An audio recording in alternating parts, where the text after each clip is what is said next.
Welcome to Gracefully Imperfect, a podcast for the all-encompassing Black man, the professional, the entrepreneur, the student, the family man, the father, and the everyday survivor. I'm your host, Semantic 7. And on this journey together, we will discuss all things related to fatherhood and parenting, morality and ethics, striving to become mentally healthy, our role within our households and our family, health and fitness,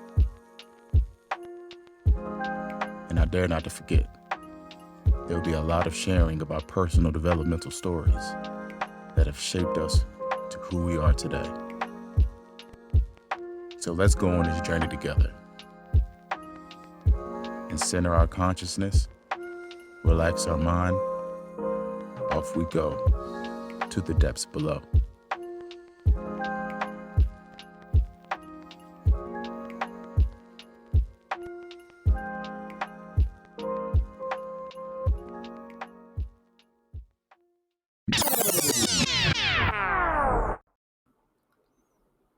Peace, love, blessings, and abundance to all of you who are tuning in today for another episode.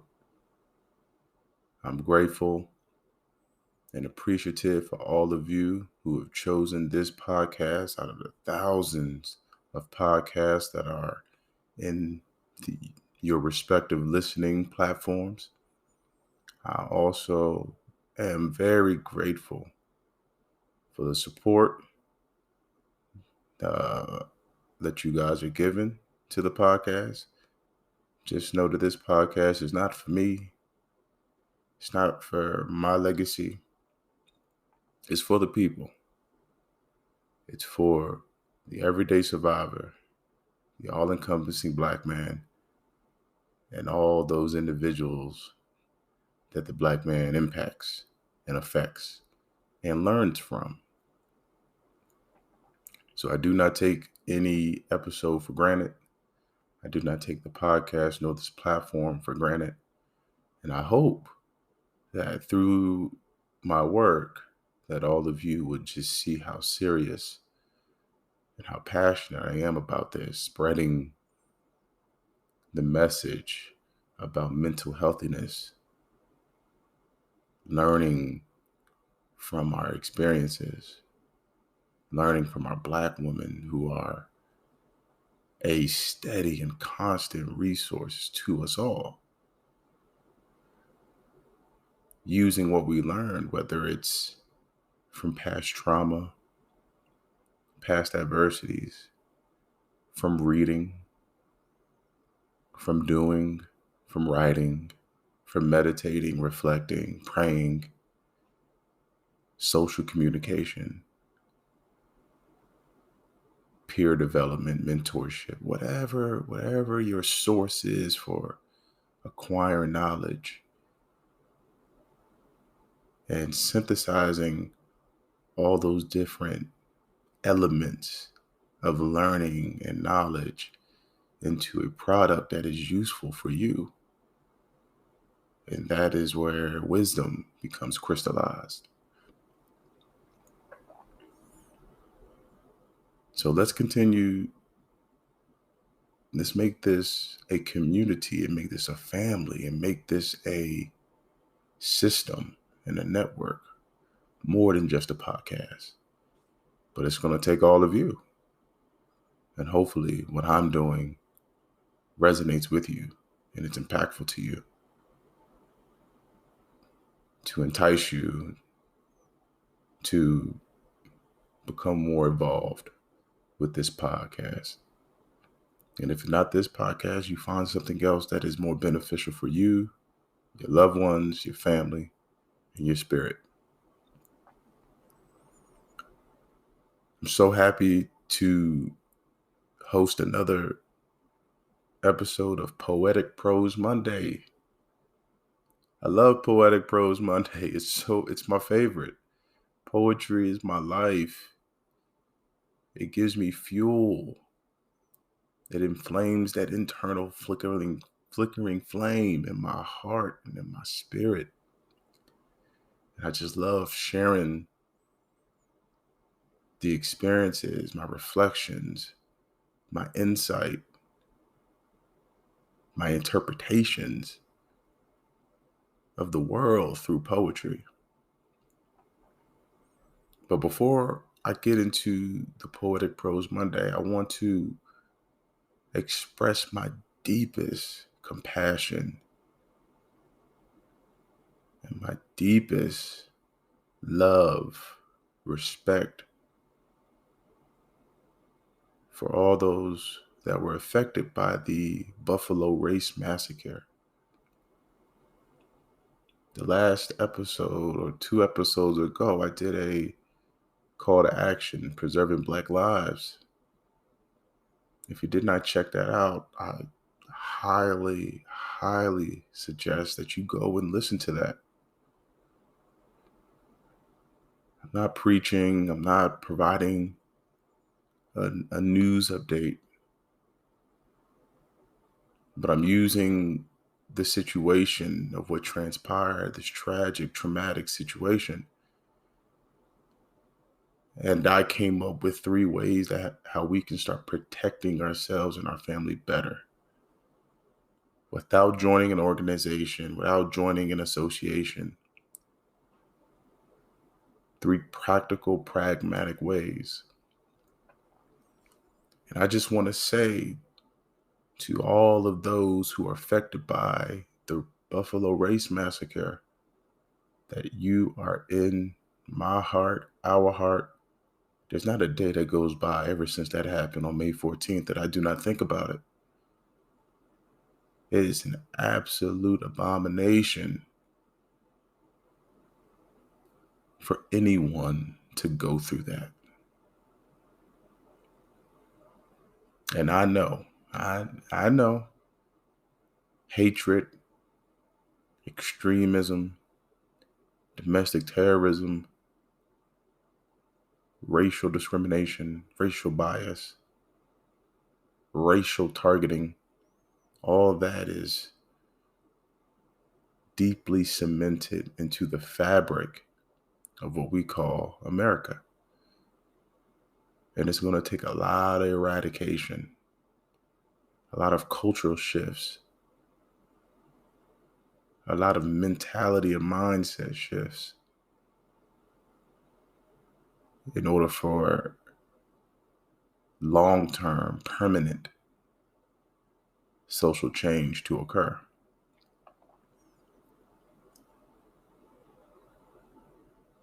All those affected, we love you. We admire your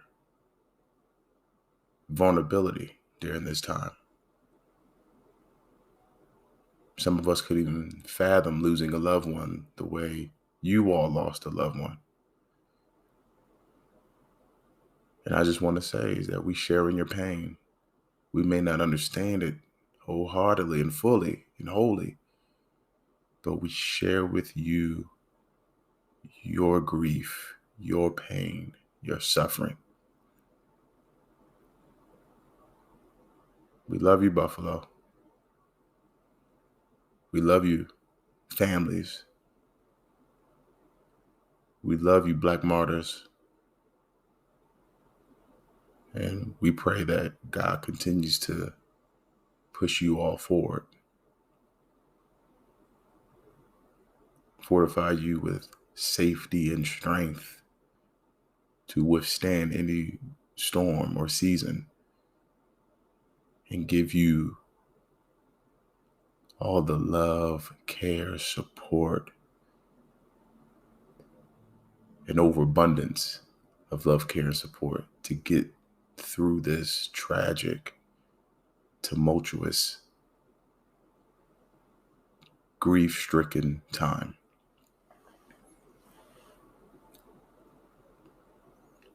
So family, I wanted to switch gears and I wanted to recite a poem that I wrote actually about almost a month ago. It is a poem that actually, now that I'm thinking about it, is relevant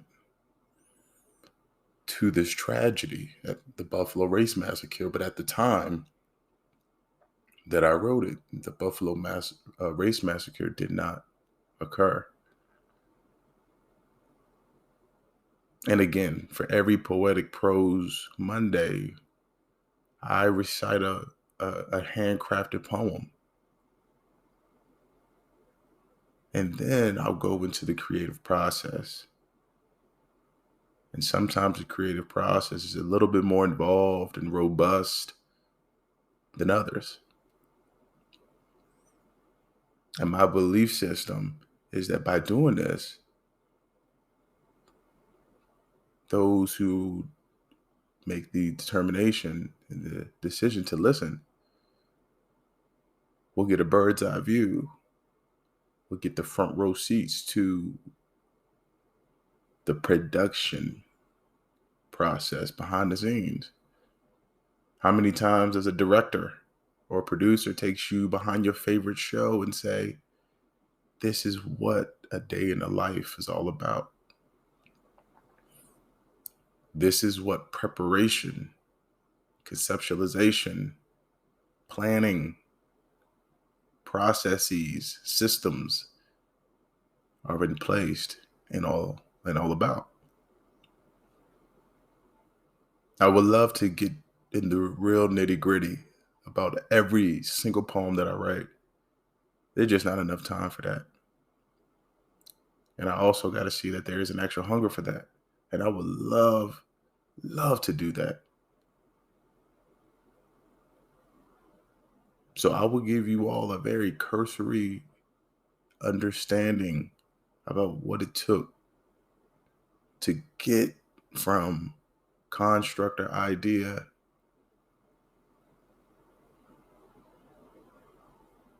to writing, to what I went through during the writing, to finalization. This particular poem is called Resiliency Blues. The arc of humanity encounters happiness and pain. The fleeting spirit of happiness accentuates the prevalence of existential disdain. The undercurrent of shame produces the toxicity of misguided blame, inhibiting one's eyes from seeing the beauty of living judgment and deterministic free. A simple decree for navigating unprecedented, unforeseen plight to fortify oneself with the warrior spirit to remain standing in any fight. Resiliency Blues, y'all. Very short, very concise, very to the point. In the last stanza, it says, to fortify oneself with the warrior spirit to remain standing in any fight.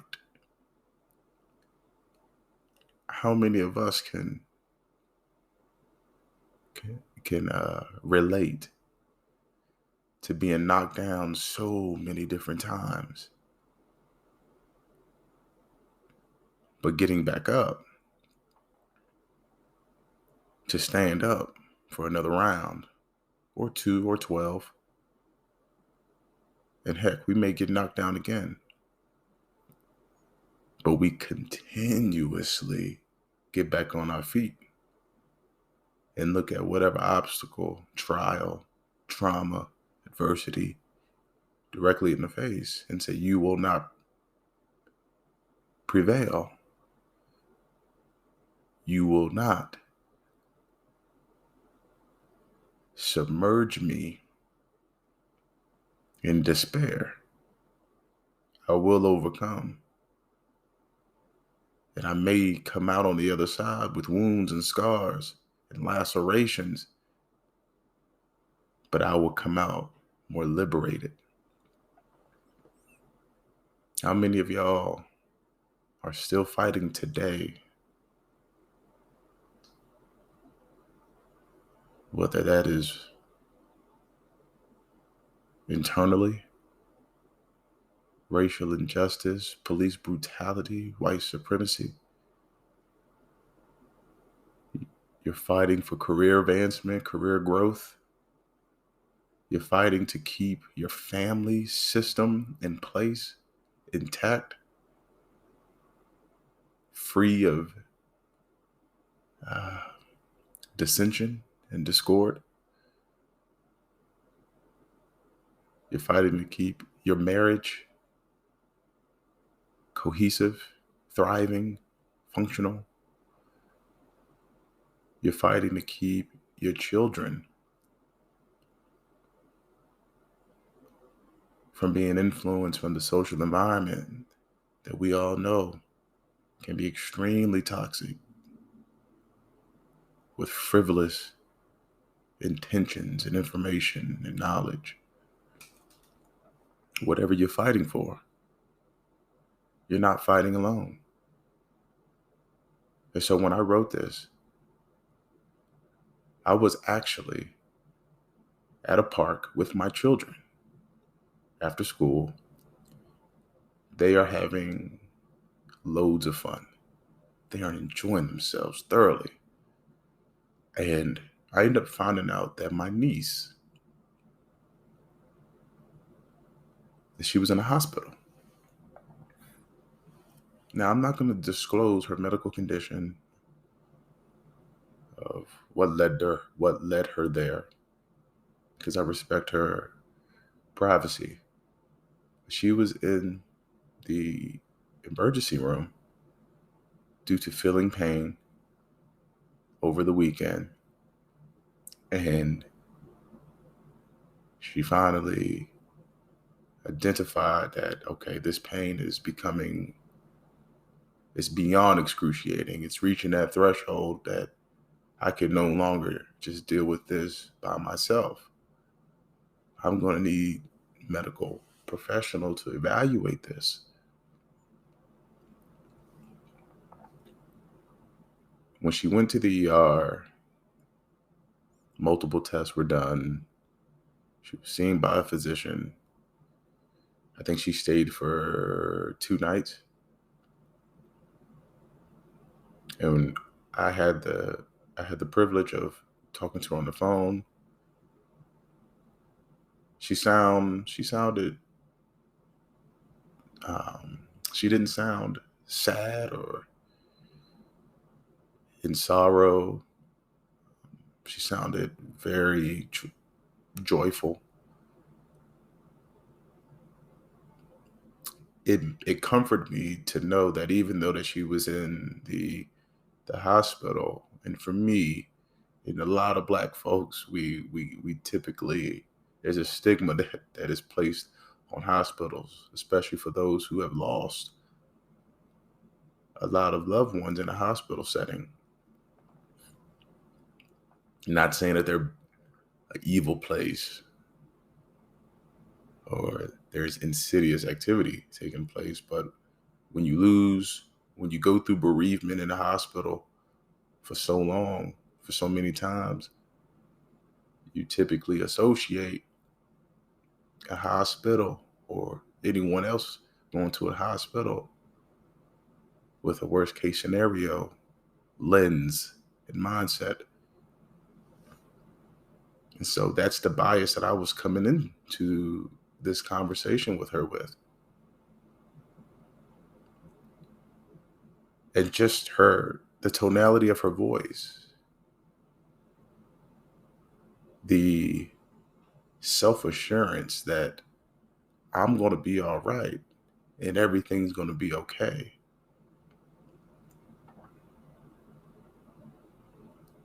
It knocked off those blinders that I was operating with, that showed me that even through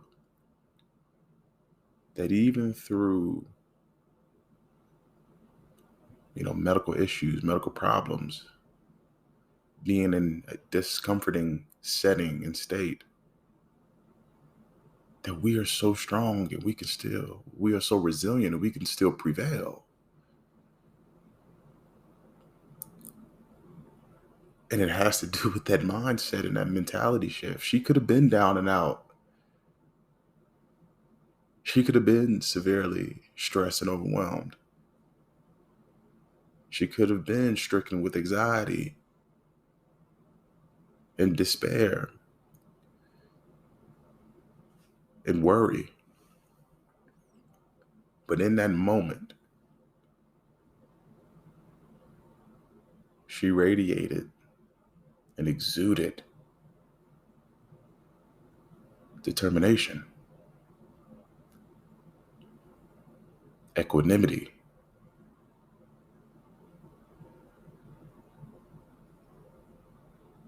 and a prevailing, resilient spirit. So after we got off the phone, I wanted to. She writes poetry too, and she's been sharing her poetic journey with me, which I am grateful that she includes me in her writing processes. I wanted to write her something, and all I could just think about was even the smallest situations going to the hospital. For me,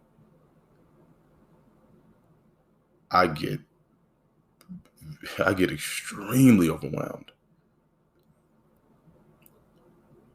And I have reflected on how she just kept it all together.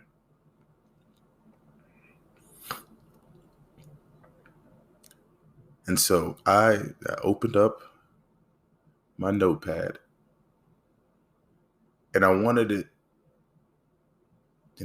something that will encourage her to, even though I knew that she was portraying and displaying to me that I got this. Everything's going to be all right. Everything's going to be okay. I'm not worried. They're doing all they can. If there was something inside her that was still eating at her core, I wanted to reduce that tension.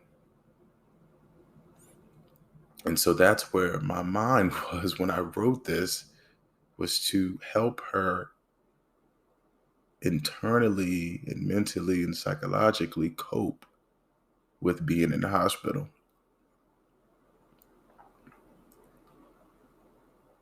And now here we are today. And like I said, I wrote that almost a month ago, and the race massacre in Buffalo occurred.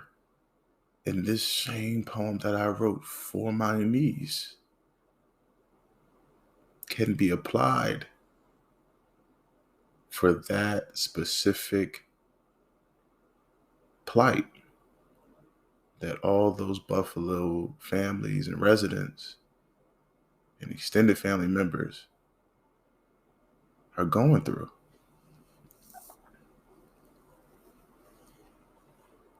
And so my writing process for this particular one was not arduous at all. And due to her and due to the inspiration from my niece, helped me see the situation for what it was. It made me turn off my bias, knock off this veil that I was wearing due to fear, and have me look at the situation with a clear mind, with open eyes and an open heart. And I believe that this particular piece that I was inspired to write resonates beyond my niece laying in the emergency room. Her inspiration, her determination, and her spirit encouraged me to write something that is transcendent. Because as you all heard, is that last stanza about remaining standing in the fight. That is inherent to the human condition. It is inherent to going through things and learning from things and being able to have those conversations that I have been through bad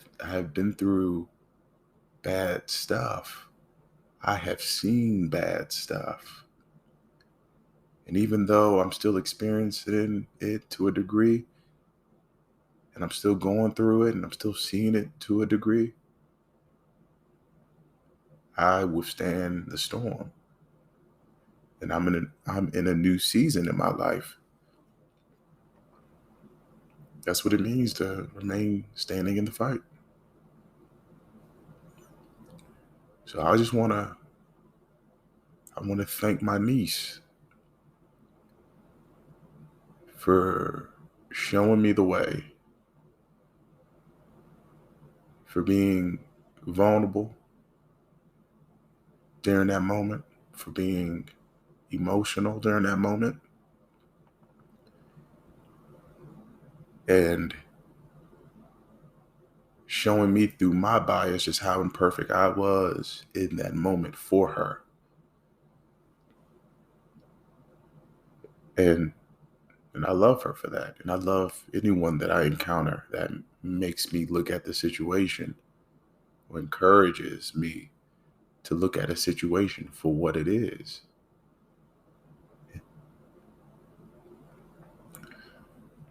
I just want to say thank you all today for tuning in for another beautiful, radiant, electrifying episode of Poetic Prose Monday.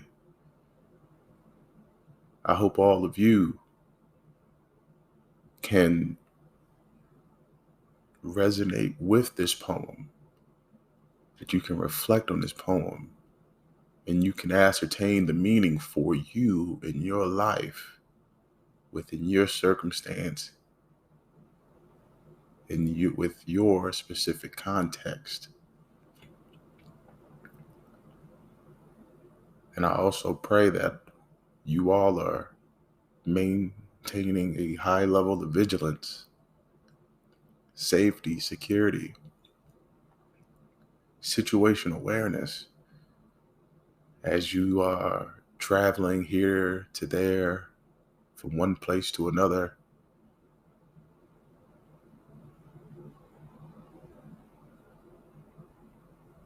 Be safe out there. Be careful out there. Protect yourself, protect one another, and sound the alarm if there is a threat in the immediate environment. I also want to make a note to everybody that my poetry book, The Depths Below, will be coming out on Juneteenth. Please cop a pre-order. If you go to my Instagram, I changed the hanger, so it's always _ gracefully imperfect. Always _ gracefully imperfect. If you go to the bio, it'll take you to a link where you can pre-order it yourself. The Depths Below, a collection of poetic prose pieces that took me over 2 years to complete. And for all of those that want to contribute to the podcast, send a donation so we can update our equipment. We could start getting some interviews going on. We can just start enhancing the quality of this product for all of you. The email hasn't changed. Poetic Semantics7 @gmail.com. Send us an inquiry, a question, testimonial, provide some feedback, any and all of that will be used accordingly. And lastly, subscribe to the podcast. If you go to the Instagram and after you follow the Instagram, in that link, you can go directly to the podcast page. Like it, subscribe it, write a review. This has been wonderful. This has been remarkable. And this experience with all of you in the here and now is extremely beautiful. I can't wait for us to have our next conversation. Please tune in for the next one this Friday. Be blessed, be loved, be compassionate, and I'll talk to you all on the next episode. Peace.